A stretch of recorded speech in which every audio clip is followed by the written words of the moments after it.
MPSC prelims 2025चा हा question.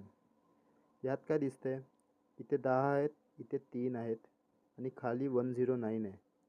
Similarly इथे 7 आहे, इथे 4 आहे आणि इथे 65 आहे. तर यात एक गोष्ट समजते की वरचे 2 नंबर हे स्मॉलर आहेत आणि खालचा नंबर जो आहे तो ग्रेटर आहे. हेच रिलेशन इथेही लागेल की खाली जो पण नंबर येणार तो ग्रेटर येणार. म्हणजेच वरच्या 2 नंबरचं रिलेशन काहीतरी कॉम्बिनेशन बनवून आपल्याला खालचा नंबर बनवायचा आहे. तर काय कॉम्बिनेशन आहे? 10 आणि 3.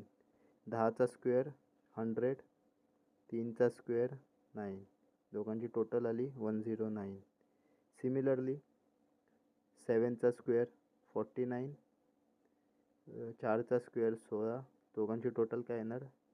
65. तर याप्रमाणे हे 109 आले, हे 65 आले. तर यात काय लागणार तर रिलेशन 11चा स्क्वेअर. 11चा स्क्वेअर काय? 121. 6चा स्क्वेअर काय? 36. तर दोघांची टोटल काय आली? टोटलच्या युनिट प्लेसला येतो आहे 7. पुढे टोटल करायची गरज नाही कारण एकाच ऑप्शनमध्ये 7 युनिट प्लेसला आहे. एकक स्थानी 7 ऑप्शन 3मध्येच आहे, म्हणून आपला आन्सर आहे 157.